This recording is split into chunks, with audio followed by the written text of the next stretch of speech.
I am a C5. I want you to take your time and, watch this video up there that I want to show you. This is a video of a guy who is called Brian, who got accident about 10 years ago when he was going to the university.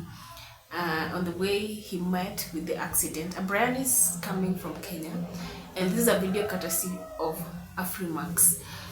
Brian has a condition called C5 spinal dysfunction. I can call it dysfunction, and he is a strong man.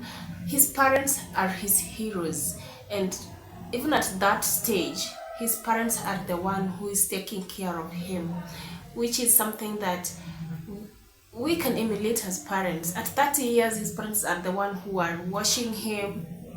They are the ones who are making sure that he remains as perfect or as good as possible, so that he can't always remember about his terrible situation of being dependent at each and every stage of his life. He has lost literally the nerves going down is not functioning, and he now depends on his parents to provide or to give him assistance. His life is 100 or 90% dependent on the help that strangers or parents will give to him. So watch this video and tell me what you think. This is a video courtesy of Disability awareness and inclusion. As you have seen, because of the severity of my disability, I am not able to do the basic activities for myself. I need and require the assistance from my parents, who are my primary caregivers. They help me to shower in the morning, to dress, to even turn in bed at night, because these are the things that I'm not able to do by myself, and I require their assistance. I am very lucky. I consider myself to be very lucky to have parents who are able and willing to help me to do such basic things, and they have been doing this for 10 years, and so far they have not shown any signs of being tired or any signs of being tired, and again I consider myself very, very lucky. From then on, he has never been able to do anything by himself. His parents wash him daily, dress him, feed him, and assist him with everything he needs. I became dependent on my parents after a road accident that happened 10 years ago. I was with my friends, and we were coming from Nakuru town when we got involved in a very grisly road accident on the Nakuru Eldoret highway. We were 5 of us, and 3 lost.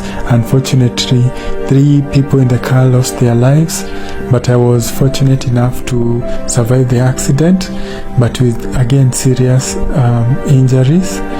It has not been easy. It has not been easy for me or for my parents, because not only did I lose the ability to walk, but I also lost the ability to do so many other things like bowel and bladder control, and that means that I cannot go to the toilet by myself. I need help.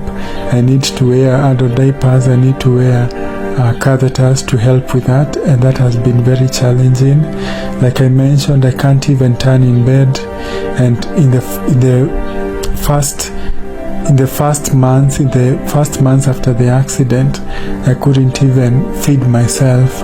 So I needed someone to be close, to be right next to me, to help me to eat, to drink, and that was very tough on my parents. And that is something that is also, I carry a lot of guilt about that, because I uprooted my family and now made them to be caregivers, and I brought all this stress into their lives.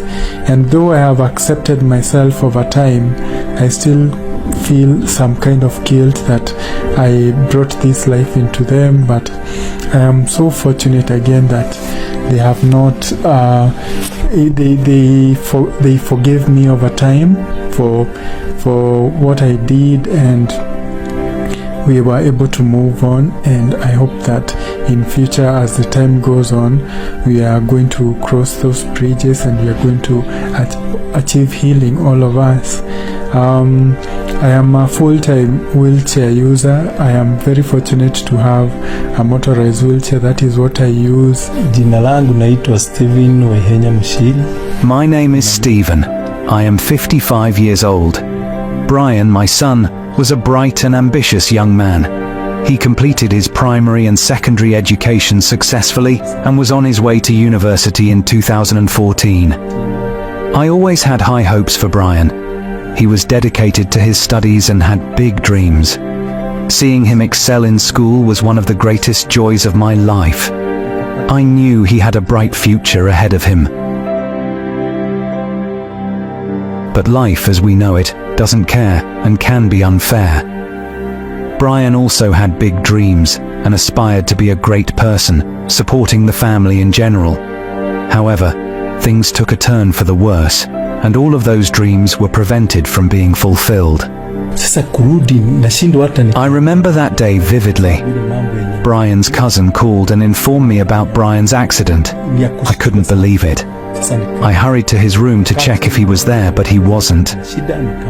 My heart sank. I didn't know how to deliver the news to his mother. When I received that call, my initial reaction was denial. I questioned whether it could be some kind of joke, and I had to confirm for myself if Brian was truly gone. The moment I realized he wasn't in his room, I was shocked and overwhelmed by fear and helplessness. I couldn't bring myself to immediately inform his mother and others.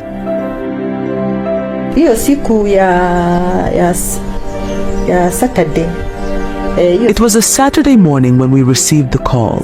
We didn't want to believe it until we saw him at the hospital in a coma. The doctors told us that the accident was fatal and he needed to be transferred to Nairobi for better treatment. I remember sitting in the car, refusing to get out. When we reached the hospital, I was too scared to face reality. Seeing Brian in that state, unconscious and vulnerable, was one of the hardest moments of my life.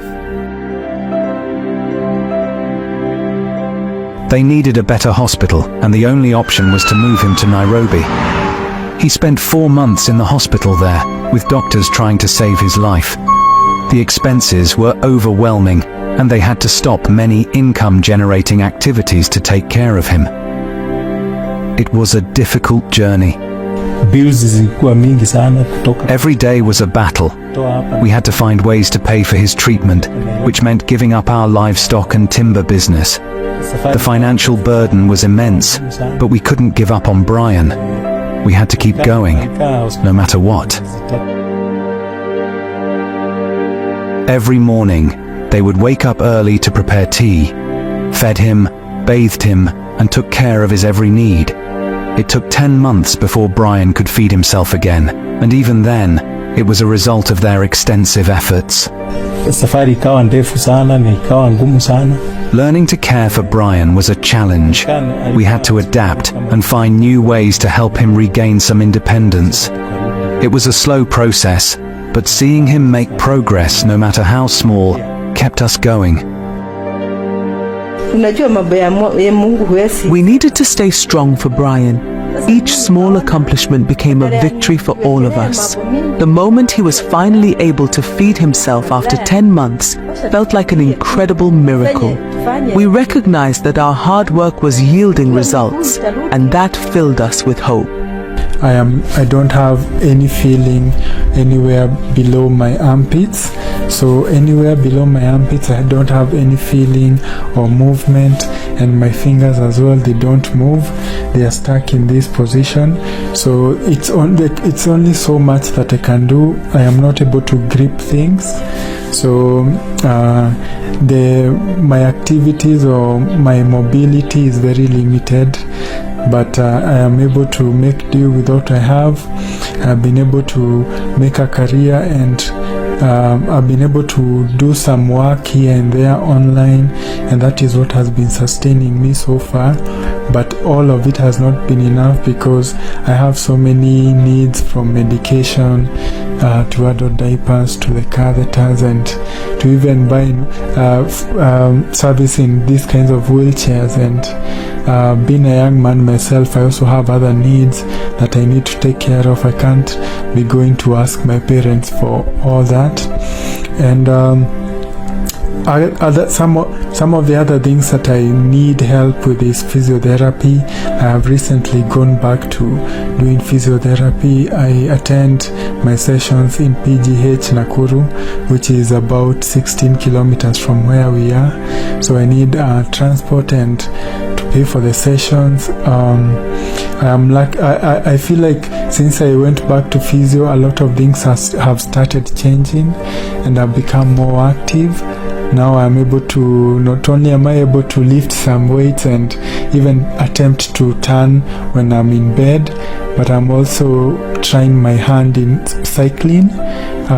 From time to time I will go out and take the bike out and try to cycle. The last time I went out, I did 4 kilometers, and that was such a big milestone for me. So I'm very big on encouraging other disabled people to be active and go out, and not to stay in bed and wallow in sadness, even though I know it is a very depressive feeling to have all these things that you were able to do for yourself taken away. If you can find it in your heart, in yourself to just go out, be active and be productive if you can. Because even myself, I went through depression in the prior years after the accident. The first 2 years I was severely depressed, and it took me a long time not only to accept the fact that I am on a wheelchair, but also the fact that this is going to be my life henceforth. And it has been a long journey of me trying to relearn how to live life as a disabled person, and to accept that maybe this might be my new reality, and it's okay, because there is no magic pill or magic potion that I'm going to take that is going to make me walk again. So this is what I have right now, and the best thing to do is to just accept it, as we wait for something in the future that might come, and maybe we might regain the ability to walk again. As parents, they plan for many things, but life has its own plans. They have learned to be patient and to do everything they can. Imekuwa safari ngumu. We have faced so many challenges, but we've also learned so much. Patience, resilience, and love have kept us strong. We will continue to stand by Brian, no matter what. Today, these parents are feeling hopeful. They have noticed a gradual improvement in their situation. While they still encounter numerous challenges, they approach each one with courage and determination. We've come a long way. Brian's journey has been tough, but we are stronger because of it. We take each day as it comes and cherish every moment we have together.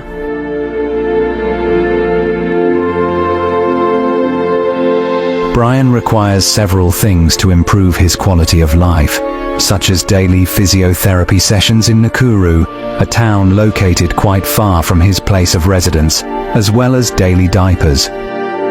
While these provisions have helped him become more active, they also come at a financial cost. To assist Brian in leading a better life, we can offer our support by making a donation through givinglife.com. The donation links can be found in the description and are also pinned in the top comments. Their son's condition may have limited his physical abilities, but his spirit remains strong. He dreams of making a difference in the world, no matter how difficult the path. This family once again proves that no matter what we face, a good family will always be ready to support us, regardless of our age or the circumstances we are facing. Thank you for watching. I am Simon Greenwood, and this is Afrimax English. Please remember to subscribe.